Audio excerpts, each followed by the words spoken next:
Sean entonces bienvenidos a esta segunda clase de Física de Partículas 1 en esta encarnación del semestre de primavera de 2021. La clase pasada nosotros terminamos considerando parcialmente un ejemplo, que era el ejemplo del campo escalar real. Ujú. Y este es, entonces, este es el lagrangiano. Eh, y vamos a anotar algunas cosas importantes. Primero, este lagrangiano tiene apenas dos términos. Y eh, lo que vamos a hacer hoy día, lo que vamos a empezar haciendo es interpretar qué significan estos dos términos. Ya, entonces, para eso vamos a obtener las ecuaciones de Euler-Lagrange. El cálculo es fácil de hacer, aquí está resumido. Y eh, juntando estas derivadas en la ecuación de Euler-Lagrange, encontramos que la ecuación de campo es esta de aquí. Y reconocemos en ella la ecuación de Klein-Gordon. La ecuación de Klein-Gordon. Ahora, vamos a interpretar esto. Vean que sigo manteniendo el color rojo y el color azul. Y para interpretar esta ecuación de Klein-Gordon, ¿qué es lo que está detrás de ella? Vamos a proponer un ansatz. Eh, acuérdense que la ecuación de Klein-Gordon es la primera propuesta que uno hace como ecuación de la mecánica cuántica relativista. De hecho, la ecuación de Klein-Gordon la descubrió primero Schrödinger y la inventó antes que la ecuación de Schrödinger. Él no la propuso finalmente eh, porque vio que tenía problemas, pero eso se los cuento después. Ya, entonces, esta ecuación de Klein-Gordon le vamos a proponer una solución de ondas planas. Y aquí está la solución de ondas planas. Una solución de onda plana es una solución con momentum bien definido. Y como estamos trabajando en un sistema de unidades en que h barra es igual a 1, el vector de onda es igual al momentum. Cuando yo coloco el vector de onda, esta solución en la ecuación de Klein-Gordon, encuentro que las derivadas hacen que bajen el vector de onda y me queda de esta manera. Y yo creo que es útil colocar esto en rojo y colocar esto en azul para ser consistentes con los colores que teníamos antes. Ok. Ahora bien, si nosotros dijimos que este K es en realidad el momentum de esta solución, esta ecuación de acá, en realidad es la relación de dispersión para una partícula de masa relativista m. O sea, para una partícula relativista de masa m, de masa en reposo m. Entonces, vamos a interpretar este m como la masa de la partícula que está descrita por el campo phi. Y eso nos lleva a interpretar en los lagrangianos todos los términos que sean bilineales, o sea, donde aparezcan solamente dos campos, que sean bilineales en los campos, los vamos a interpretar como términos de masa. ¿Ok? Mientras que este término de acá, Camus, Camus, en realidad es el equivalente a la energía, es la parte que se parece a la energía, o por lo menos a la energía cinética de la partícula, ¿no? Y este término rojo viene de este término de acá. Así es que esto de aquí lo vamos a llamar término cinético del lagrangiano. ¿Me siguen? Sí, profe. ¿Ya estamos ok? Porque es importante eso. Esto es Profe, nomenclatura, pero de aquí viene. ¿No? profe, una consulta. ¿Sí? Eh, Uno dice entonces que el término cinético se le asocia al momentum porque yo asocio la derivada como una traslación en el espacio, se podría decir, ¿no? Mira, en realidad hay varias formas de verlo. Claro, es en realidad eso. ¿Ya? Es en realidad lo que tú dices. Hay varias formas de verlo.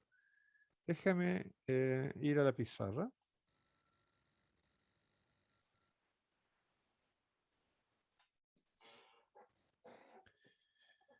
La primera es que un medio phi mu phi al cuadrado, eso se parece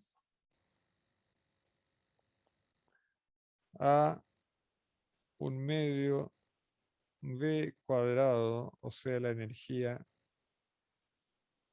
cinética con masa igual a 1. ¿No? Pero eso no es un buen argumento.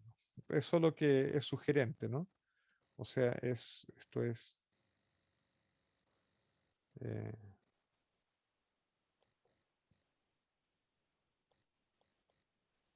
es como la generalización de eso en mecánica. Ujú. El argumento es que este término en realidad te da origen cuando colocas una solución de ondas planas, te da origen a esto de aquí. Con Q, perdón, con K, el cuadrimomentum. Cuadrimomentum. Ujú. Y si tú recuerdas que el cuadrimomentum es básicamente la energía y el momentum, esto lo que te da es... ah, mira las fronteras que estoy diciendo. E cuadrado más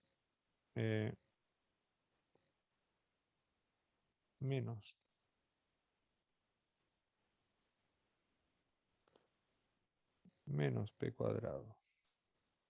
Ujú. Ujú. Eh,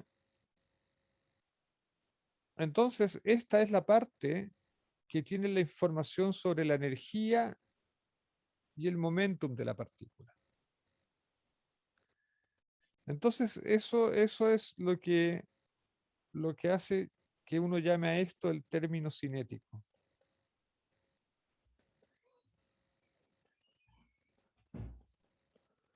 Es, es la parte del lagrangiano que te dice cómo se mueven las cosas, cómo se mueven las partículas. ¿Ok? ¿Satisface esa respuesta, no? Sí, profe, gracias. Ya. En realidad, al final es nomenclatura. ¿Mm? Y lo, lo estoy diciendo porque de repente vamos a hablar del término cinético, vamos a hablar de los términos de masa y quiero que estemos de acuerdo en qué es lo que significa eso. Ya. Entonces vamos a ir a otro ejemplo. Vamos a hacer un ejemplo un poco más elaborado. Les voy a proponer este laranjiano. Este laranjiano es casi igual al anterior, solo que le hemos agregado dos términos. Hemos agregado un término phi al cubo y un término phi a la cuarta. Entonces ahora uno puede obtener las ecuaciones de Euler-Lagrange y encuentra que las ecuaciones de campos, la ecuación de campo es esa. Esa es la ecuación de campo para, para esa teoría. Ahora, evidentemente, cuando colocamos alfa igual a 0 y lambda igual a 0, recuperamos la ecuación de Klein-Gordon. Ahora bien, la ecuación de Klein-Gordon es una ecuación para una partícula libre. Una partícula sobre la que no actúan fuerzas. Ok. Pero para alfa y lambda distintos de 0, esta ecuación tiene términos que no son lineales. La ecuación de Klein-Gordon es una ecuación lineal. Por lo tanto, vale el principio de superposición. Esta ecuación que tenemos aquí tiene términos anarmónicos, o sea, tiene términos no lineales. Y por lo tanto, no vale el principio de superposición. Ahora, ¿qué significa el principio de superposición? El principio de superposición nos dice que cuando dos ondas se cruzan, se encuentran, pasan una sobre la otra, pero a cada una no les pasa nada. O sea, el resultado es simplemente la suma de las dos. Ninguna de las ondas originales se ve afectada por la presencia de las otras. ¿Concuerdan conmigo que eso significa el principio de superposición, cierto? Sí. Pero ahora, como hay términos no lineales y la ecuación es no lineal, ya no vale el principio de superposición. Por lo tanto, cuando dos ondas se encuentren, sí se van a sentir. Una se va a ver afectada por la presencia de la otra. Y el resultado no va a ser simplemente la suma de ambas, va a ser otra cosa distinta. O sea, si en el caso lineal las ondas pasaban una sobre otra sin deformarse, ahora la presencia de una onda va a deformar a la otra onda.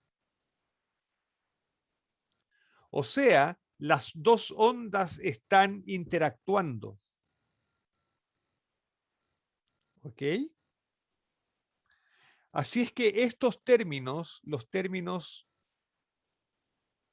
verde y amarillo, que son términos que tienen tres campos o más, son términos de interacción. Entonces, en cualquier lagrangiano vamos a encontrar tres tipos de términos. Vamos a encontrar términos en que solamente hay derivadas, y esos son términos cinéticos.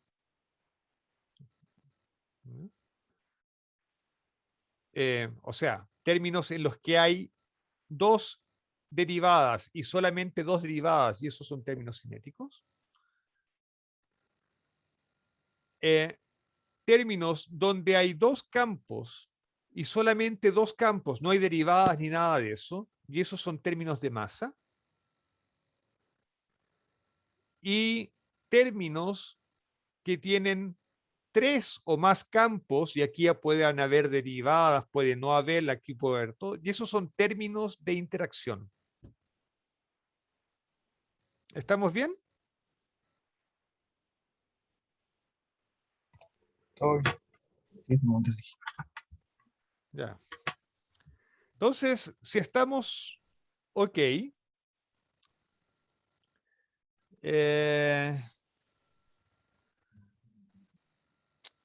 estoy pensando si este ejercicio lo analizamos como ejercicio o se los dejo de tarea.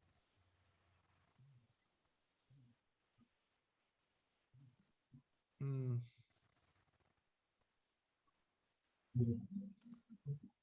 Se los dejo de tarea para el próximo lunes. Bueno, Ok. Ya. Ejercicio 1.1. Se los dejo de tarea. Es muy fácil. Se hace en 25 segundos.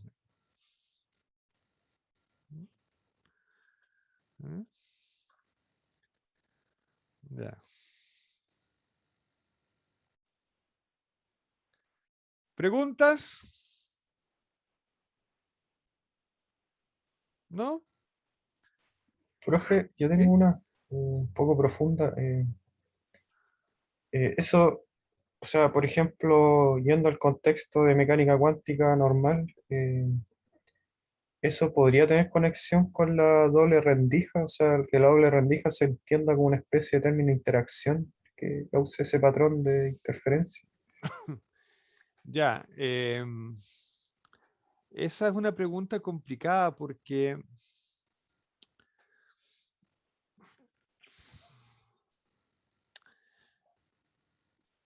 tú puedes pensar que antes de encontrar la rendija, antes de encontrar las rendijas, la, la partícula, digamos, o el campo es libre. ¿Mm? Pero, pero la, la rendija es una especie de restricción al movimiento de este campo que es libre, a esta onda que es libre, ¿no? O a estas partículas que son libres. Entonces tú puedes pensar que hay una interacción con el ambiente, pero es una interacción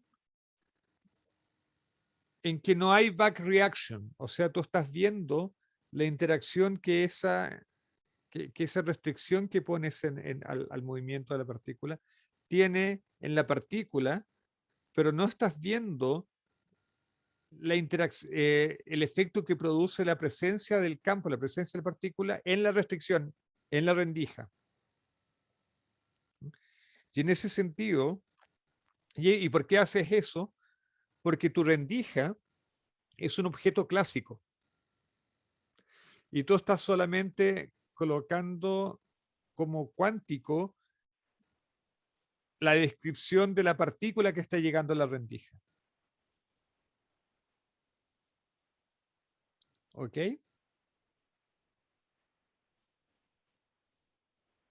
Claro, sí, sí. Claro, entonces es un problema que si bien lo puedes tratar como una interacción entre algún objeto y el campo cuántico, en realidad es una interacción entre un objeto clásico y un objeto cuántico. Entonces es un poco distinto lo que estamos haciendo aquí. Claro, igual y lo que uno ve es que eso se ocupa para la integral de camino, que en realidad hay infinitos caminos ahí. Claro, Y sí, es que lo sé. claro. Claro, y tú justamente lo que estás haciendo es colocar una restricción a esos infinitos caminos. Estás Claro, claro. obligando a que pase por algunas partes, ¿no? Ok, avancemos un poco. Entonces, lo que hemos hecho hasta ahora, lo que es simplemente he querido contarles cómo se describen, a grosso modo, las teorías de campo. Las teorías de campo se describen a través de una acción, a través de una densidad lagrangiana, que yo siempre voy a llamar lagrangiano, y lo que hemos hecho es identificar los términos que tiene un lagrangiano. Ok, pero otro ingrediente esencial en la construcción de teorías en teoría cuántica de campo y teorías que sean relevantes para la física de partículas es el concepto de simetría. Y el concepto de simetría está indisolublemente asociado a el teorema de Noether.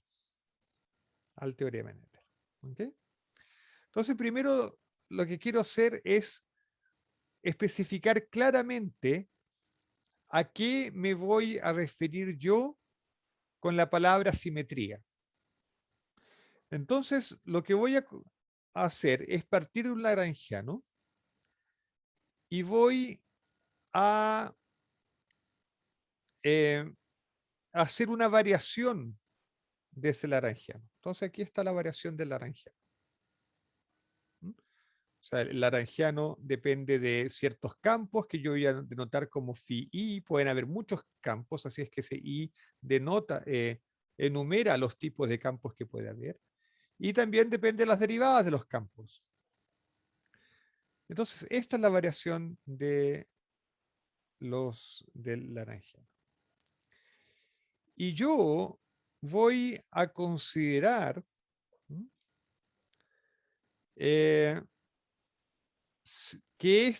esta variación se pueda escribir como la derivada total de algo más, como el gradiente de algo más. No, pues esto no es el gradiente, esto es la divergencia. Esto es la divergencia de algo más. Ahora, esto también puede ser cero, evidentemente, ¿no? Pero yo voy a pedir que el lagrangiano varíe a lo más en una simetría, en una derivada total. ¿Por qué voy a pedir eso? Bueno, porque yo tengo que recordar que este lagrangiano está dentro de la integral de la acción. Y lo que yo quiero es yo quiero minimizar la acción, yo quiero hacer variaciones de la acción. Y esas variaciones de la acción para obtener las ecuaciones de movimiento son variaciones que tienen los extremos fijos. Entonces, yo sé que si el lagrangiano varía a lo más por una derivada total, esa derivada total lo que me va a generar cuando varíe la acción son términos de borde. Y como estoy interesado para sacar cuando saco las ecuaciones de movimiento, estoy interesado en variaciones que tienen fijos los extremos, o sea, variaciones de los campos que en los bordes son cero. Cada vez que yo tengo una variación del lagrangiano que me dé una derivada total, cuando yo integre esto me va a dar términos de bordes y esos términos de bordes se van a anular porque las variaciones de los campos son cero en los bordes. ¿Está bien? ¿Me siguen? Entonces, lagrangianos cuya variación es a lo más una derivada total, no van a modificar las ecuaciones de campo.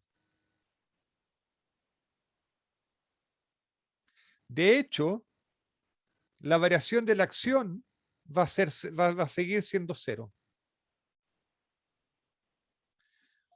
Entonces, una variación de los campos de este tipo, o sea, una variación de los campos que produce una variación de la acción pero una variación del lagrangiano, digo, que es a lo más una derivada total, entonces esa variación de los campos son llamadas una simetría de la acción. Repito, si una variación de los campos hace que el lagrangiano varíe a lo más en una derivada total, eso va a hacer que la variación de la acción siga siendo cero. Por lo tanto, esa variación de los campos va a ser una simetría de la acción. La acción no varía. El lagrangiano sí varió, pero la acción no varía. ¿No? Si además resulta que la derivada de b, o sea, esta derivada total, resulta ser cero, de tal forma que la variación del lagrangiano sea cero, entonces estamos ante una simetría del lagrangiano. El lagrangiano es dejado invariante. ¿Ok? Entonces, hay dos tipos de simetrías. Simetrías de la acción, que dejan invariante la acción, pero no dejan invariante el lagrangiano. Y hay simetrías del lagrangiano, que dejan invariante tanto la acción como el lagrangiano. Yo sé que esto parece trabalengua, pero ¿me doy a entender? Sí, profe. Ok. Ya. Entonces, lo que vamos a hacer ahora es usar las ecuaciones de movimiento para escribir la variación del lagrangiano de otra manera. Entonces, usando las ecuaciones de Euler-Lagrange, yo puedo reemplazar esa derivada del lagrangiano con respecto al campo, lo puedo reemplazar por este bicharraco de acá. ¿Vale? Y ahora yo veo que tengo la derivada de esto veces la variación del campo. Y me doy cuenta que esto de aquí es exactamente idéntico a lo que estaba adentro de la derivada acá. Y aquí yo tengo también la derivada de la variación del campo. Así es que me doy cuenta que esto de aquí es una derivada total. O sea, es una derivada de un producto, ¿no? Es una derivada de un producto. Y puedo escribirlo de esta manera. O bien, si ustedes quieren, esto de aquí. Y ahora me doy cuenta que esta cantidad que está dentro de los paréntesis es algo que tiene un índice de Lorentz, es un vector de Lorentz al parecer. Y tiene una divergencia, una cuadridivergencia igual a 0. O sea, obedece una ecuación de continuidad. Por lo tanto, esta cantidad es una corriente conservada. Y esa es la llamada corriente de Noether. Y este es el famoso teorema de Noether que ustedes seguramente estudiaron en mecánica clásica. Pero ahora lo estamos viendo en campo. ¿Okay? Usualmente, en teoría de campos, uno tiene B igual a 0. Y de hecho, si ustedes ven en los libros de partículas, este B no es considerado. Ustedes aquí tienen la versión completa del teorema de Noether. La única salvedad es cuando se trata de simetrías de espacio-tiempo. Las simetrías de espacio-tiempo son simetrías de la acción, pero no del lagrangiano. Y cuando me refiero a simetrías de espacio-tiempo, me refiero a las traslaciones temporales, a las traslaciones espaciales, a las traslaciones angulares, ese tipo de cosas. ¿Mm? ¿Mm? Ok, esas son traslaciones, esas son simetrías de la acción y no del lagrangiano necesariamente. Sin embargo, las simetrías internas, que son, por ejemplo, las simetrías de Gauge, la simetría de Gauge en electromagnetismo, esas son simetrías del lagrangiano, también de la acción, pero son simetrías del lagrangiano y tienen el B igual a 0. ¿Estamos bien hasta ahí? Todo bien. Ya. Entonces vamos a hacer un ejemplo. Vamos a hacer un ejemplo de una simetría interna, no una simetría de espacio-tiempo.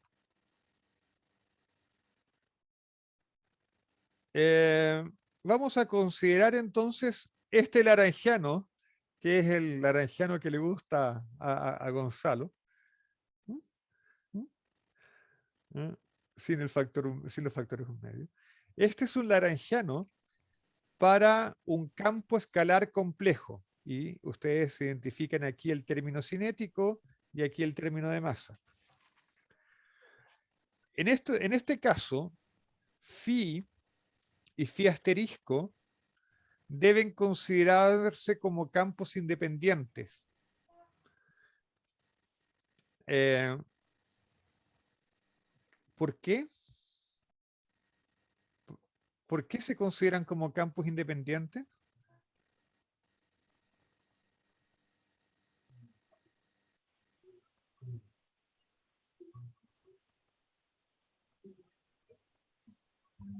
¿Alguna idea?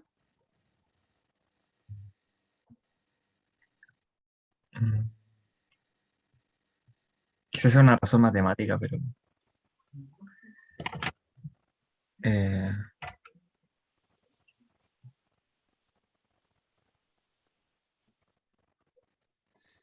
Ya. Se los cuento, porque yo siempre consideré esto medio tramposo, y- pero después de pensarlo un buen rato, me di cuenta que estaba pasando. La razón es la siguiente. Un campo escalar complejo es en realidad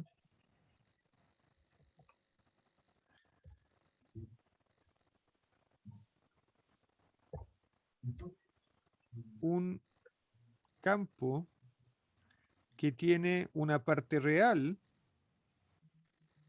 y una parte imaginaria. ¿Están de acuerdo? ujú. Donde A y B son campos reales. Ustedes pueden escribir también el campo escalar, el campo complejo conjugado.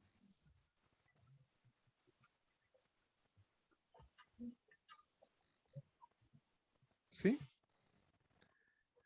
Entonces yo les pregunto, ¿cuántos grados de libertad tiene el campo phi?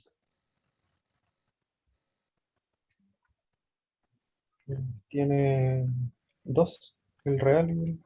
Exactamente. Para definir phi, yo tengo que fijar A y fijar B. Y cuando yo hago eso, phi estrella queda absolutamente determinado. El complejo conjugado también queda determinado.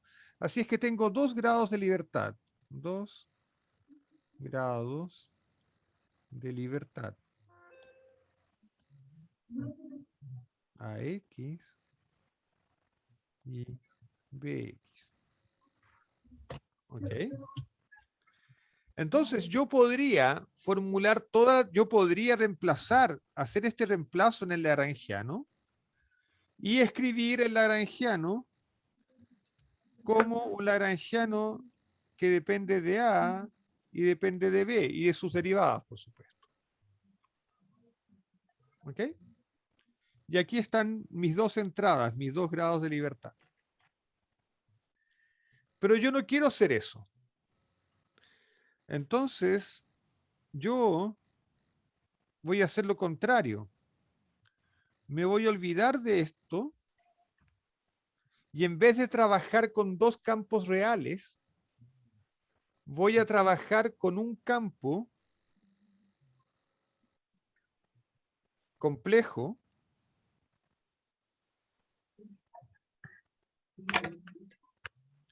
y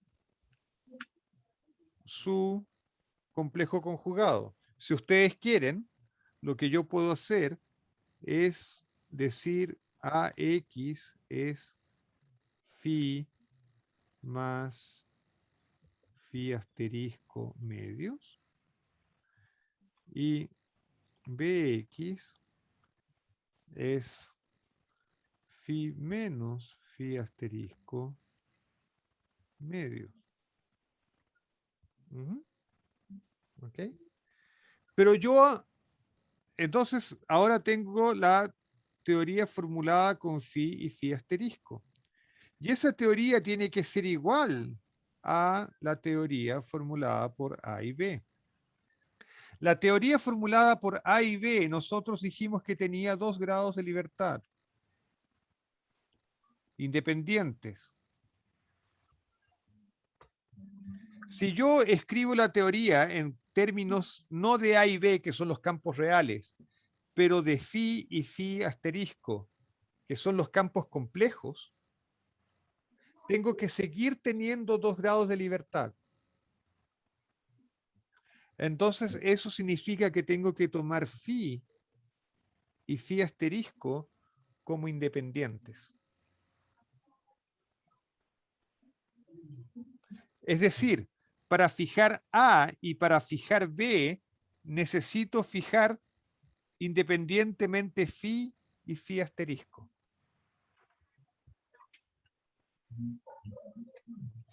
Y los tengo que fijar independientemente. ¿Me doy a entender? Sí, ahora sí. Ya. Entonces, esa es la razón por la que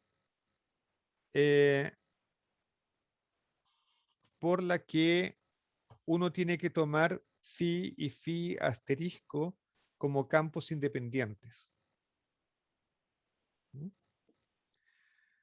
Ahora, esta teoría tiene una simetría muy simpática. Este lagrangiano es invariante bajo transformaciones de fase, cuando la fase no depende de la posición, no depende de las coordenadas. Es evidente que el lagrangiano es invariante, ¿cierto? Ya. Sí, profe. Ya. Entonces, esa es una simetría del lagrangiano. Obtengamos entonces cuál es la corriente de Noether. Bueno, calculamos la variación infinitesimal de phi. ¿Cómo se calcula la variación infinitesimal de phi? Se calcula expandiendo a primer orden. Esto de aquí. Y a primer orden, entonces la variación es esta para phi y su complejo conjugado. ¿Por qué no se ve el mouse? Bueno, esa es la... En fin. Entonces, y ahora hacemos la derivada del lagrangiano con respecto a la derivada del campo y multiplicamos por esto. Y eso es... Aquí hay una suma sobre I, ¿no? Entonces, ese I me indican los dos tipos de campo que hay, phi y phi estrella.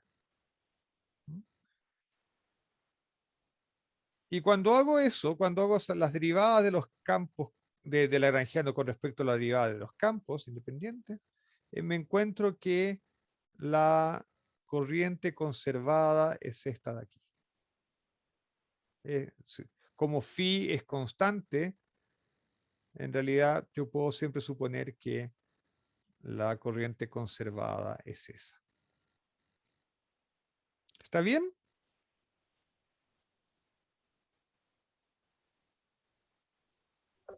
Sí. Ya. Entonces, ya, otra cosa. La ecuación de continuidad es esta de aquí, pero en notación no covariante, uno puede escribir esa ecuación como esto de acá.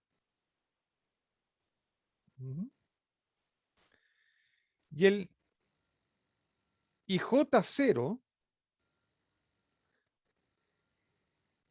es, uno esto lo puede comparar, por ejemplo, con la ecuación de continuidad en electromagnetismo, que es la que uno conoce más familiarmente, ¿no? Uno le ha invitado a tomar once a la casa y todo eso. Y uno sabe que en una ecuación de continuidad, aquí, en este lugar, va la densidad de carga. Por lo tanto, J0 es una densidad de carga. Y la corriente conservada es la integral de la densidad de corriente en el volumen. Así es que esa es la carga conservada. ¿Estamos bien? Yo creo que estoy diciendo cosas que ustedes ya saben seguramente, ¿o no? Claro, pero ahora tenemos una carga compleja, literalmente. Exactamente, ahora tenemos una carga compleja. Claro, claro. Ya como cuando se cuantice la teoría como una partícula y una antipartícula. Exacto, exactamente. Va a dar origen a eso. Ahora, fíjense que lo que decía Gonzalo es importante. Fíjense que aquí está, lo que está entre paréntesis en esta ecuación de la corriente, eso es imaginario puro.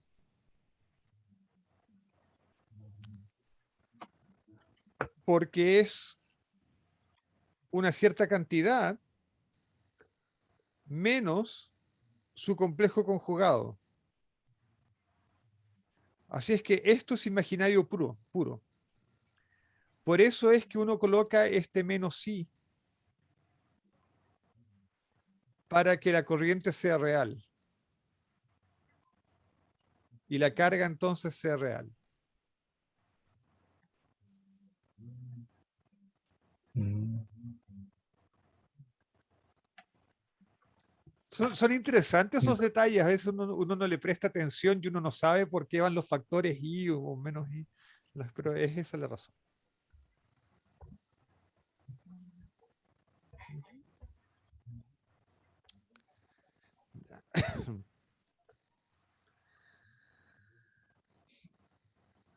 Como bonus track, lo que vamos a hacer ahora es considerar una simetría de espacio, traslaciones de espacio-tiempo, que es una simetría de la acción, pero no del Lagrangiano. ¿Okay? Y esto quiero hacerlo porque generalmente no se hace en mecánica, pero generalmente no se hace con campos. Entonces, para comenzar, vamos a ver cómo cambia una función cuando yo hago una traslación infinitesimal. O sea, ¿qué significa una traslación infinitesimal? Es hacer el cambio de x a x más una cantidad constante, sí. Entonces,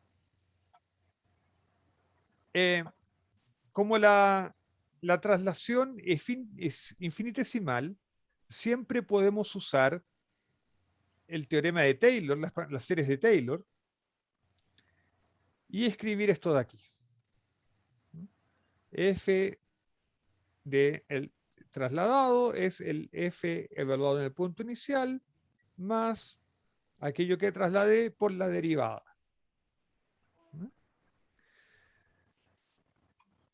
Eso es cierto para funciones en cálculo 1, en cálculo en una dimensión. También es cierto para funciones en el espacio-tiempo, en particular para campos, ¿no? Para campos escalares, por ejemplo. Entonces, esta es la expansión de Taylor equivalente a lo que estábamos viendo antes.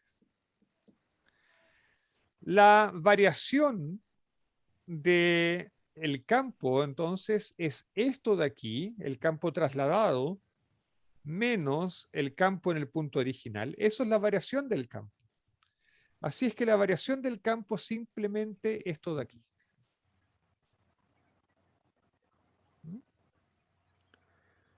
Muy bien. La pregunta ahora es cómo va a variar el lagrangiano cuando yo haga una traslación en el espacio-tiempo. Bueno, el lagrangiano es una función de los campos que a su vez son funciones de las coordenadas. Así es que, en definitiva, de manera indirecta, el lagrangiano es también una función de las coordenadas. Y tiene que variar de la misma manera como varía phi. Y fíjense que si aquí tenía phi, aquí también tengo phi. Entonces, el lagrangiano tiene que variar de esta manera. Esta es la variación. Entonces, fíjense que la variación del lagrangiano no es cero. Es una variación distinta de cero. Como este xi es constante, puede entrar dentro de la derivada. Y estamos en el caso de una simetría que es de la acción, pero no es de el lagrangiano. Y estamos en el caso en que nuestro B mu, el mismo B mu que nosotros teníamos aquí arriba, ese B mu no es otra cosa sino que psi mu por el lagrangiano. Pero nosotros ya sabemos cuál es la corriente conservada. La corriente conservada, en general, es esta. Y sabemos ahora cuánto vale B mu. Por lo tanto, sabemos cuál es la corriente conservada. Esa es la corriente conservada.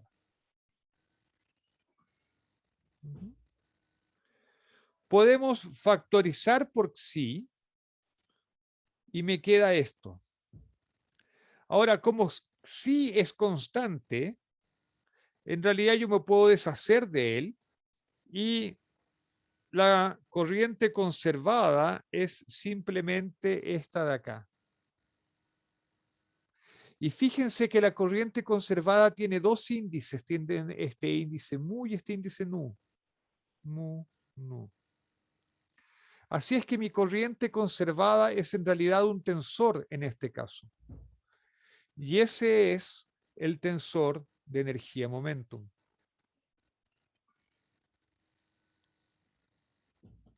¿Ok?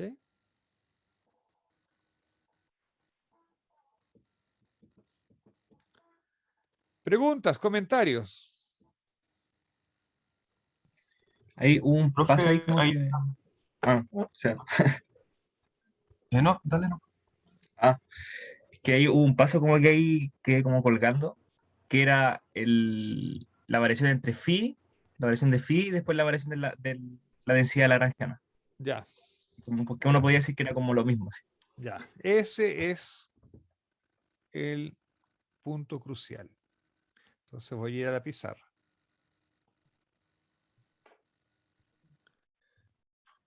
Lo que nosotros mostramos es que cuando yo tengo una función de x mu, entonces es una función cualquiera,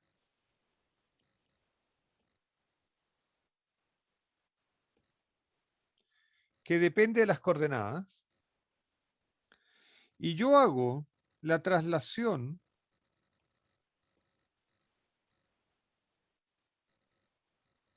con psi constante, entonces la variación de phi es esa. Entonces ahora lo que yo tengo es una laranjiana, un laranjiano que depende de campos. Déjame llamarlo los campos psi de x y sus derivadas psi de x. El laranjiano depende de psi y de las derivadas de psi, que a su vez dependen de las coordenadas. Así es que, si tú quieres, en el fondo, L también es una función de las coordenadas.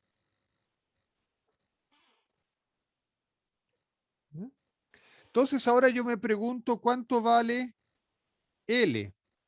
Si yo la variación de L, si yo lo miro de esta manera, entonces la variación de L tiene que ser la variación de cualquier función ante una traslación. Entonces yo me fijo en esto y tiene que ser psi por la derivada del laranjiano. Y como psi es constante, eso lo puedo escribir como de mu psi mu L. Y esto es lo que nosotros llamamos B mu. Ese es el argumento. Ahora sí. Habría quedado un poco más claro. Sebastián, Sí, cuando usted obtiene el tensor energía-momentum, ahí están metidos solamente las traslaciones y rotaciones, ¿cierto? eh, O hay boost. están metidos las traslaciones en el tiempo también.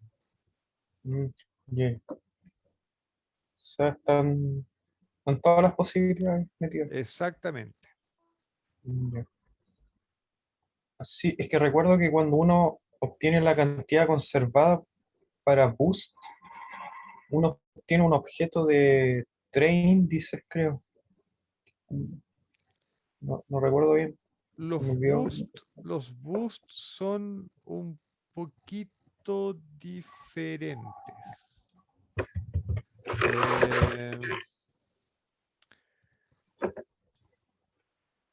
Eh, los boosts, tú tienes razón, hay que tratarlos con un poquito de cuidado. ¿Ya? Lo voy a pensar, te voy a responder eso más adelante. ¿Ok? ¿Ya? Aquí están básicamente las traslaciones rígidas en el espacio y en el tiempo.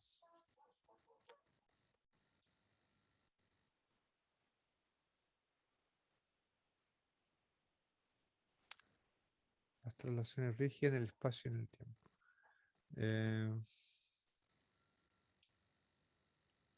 Sí, eso es lo que saben, sí. Sí. El caso de los boosts es un poquitín más complicado.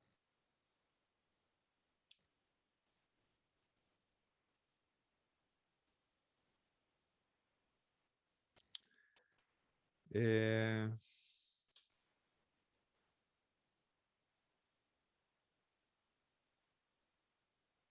Pero déjame ver si... Creo que están metidos aquí también, pero porque aquí uno va a tener cosas puramente temporales, por ejemplo, el, el 00, la componente 00, es puramente temporal, ¿ya? Es lo que tú vas a obtener cuando hagas relaciones en el tiempo. Y eso es la energía. La densidad de energía va a ser la componente 00.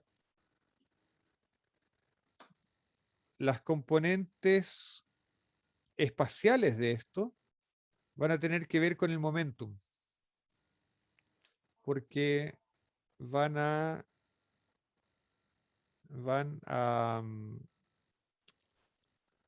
porque en ese caso el momentum tiene que ver con un psi que tiene componentes solamente en las direcciones espaciales. ¿No? Claro. Toca ver con más cuidado cuáles son, qué son las componentes que mezclan espacio y tiempo. Ahí deberían estar los bus metidos.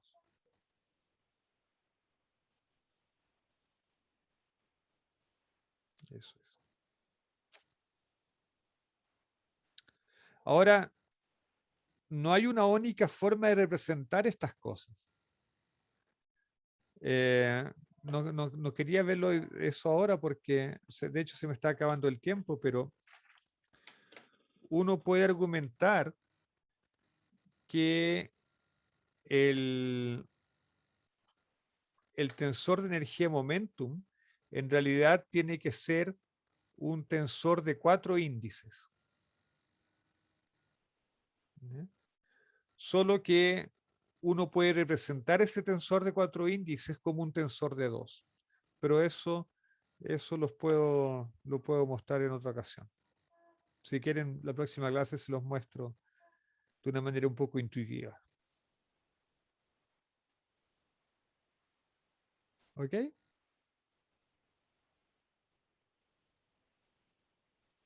Sí, profe. Ya pues.